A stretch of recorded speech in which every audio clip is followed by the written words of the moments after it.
प्रेत कहने लगा कि हे पथिक, मैं इस समय तुम्हारे पास जो ये गंगा जल है उसे मांगता हूँ, क्योंकि मैंने इसका बहुत कुछ महात्म्य सुना है।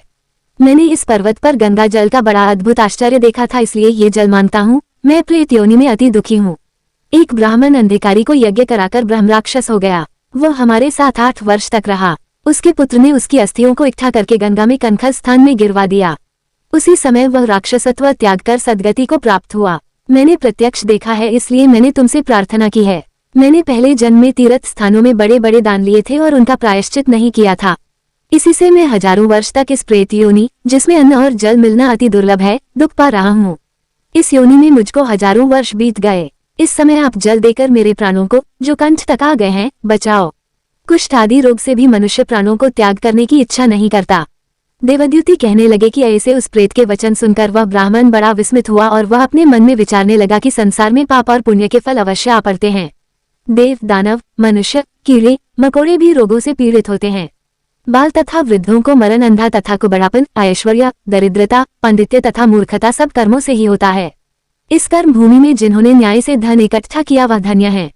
ये सुनकर प्रेत गदगद वाणी में बोला, हे पथिक, मैं जानता हूँ कि आप सर्वज्ञ हैं। आप मुझको जीवन का आधार जल इस प्रकार दो जैसे मेघ चातक को देता है। तब पथिक कहने लगा कि हे प्रेत, मेरे माता पिता भृगु क्षेत्र में बैठे हैं, मैं उन्हीं के लिए जल लाया हूँ। अब बीच में तुमने गंगा के संगम का जल मांग लिया। अब मैं इसी धर्म संदेह में पड़ा गया कि क्या कांड वस्तु में यज्ञों को इतना नहीं मानता जितना प्राण रक्षा को मानता हूँ। इसलिए प्रेत को जल देकर तृप्त करके माता पिता के लिए फिर जल लाऊंगा। लोमशजी कहने लगे कि इस प्रकार उस पथिक ने गंगा यमुना के संगम का जल उस प्रेत को दिया। उस प्रेत ने प्रीतिपूर्वक जल को पिया। उसी समय वह प्रेत शरीर को छोड़कर दिव्य देहधारी हो गया। केरल कहने लगा कि बिंदु मात्र गंगा जल से वह प्रेत मुक्त हो गया। हम समझते हैं कि ब्रह्मा जी भी इस जल के गुण का वर्णन नहीं कर सकते, नहीं तो महादेव जी इस जल को मस्तक पर क्यों धारण करते। इस संसार में जो मनुष्य काया, वाचा और मनसा के पापों से रंग गए हैं वो गंगा जल के बिना नहीं घुलते। गंगा जल के सेवन से मुक्ति सदा सन्मुख खड़ी रहती है। जिसके जल को स्पर्श करते ही प्रेत प्रेतत्व को छोड़कर मुक्ति को प्राप्त होते हैं। जो गंगा स्नान करता है वो वैष्णव पद को प्राप्त होता है। यदि संबंधी लोग गंगा जल से तर्पण करें तो नरक में रहने वाले पितर लोग स्वर्ग में चले जाते हैं और स्वर्ग में रहते हुए ब्रह्मत्व को प्राप्त होते हैं। गंगा जल के समान और कोई मुक्ति का साधन नहीं।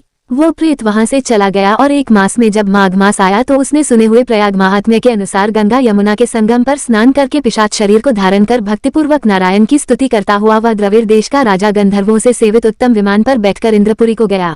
सो हे द्विज, यह इतिहास पापों का जल्दी ही नाश करता है। इसमें धर्म का ज्ञान होता है। ये पुण्य, यश तथा कीर्ति को बढ़ाने वाला है, ज्ञान तथा मोक्ष का देने वाला है।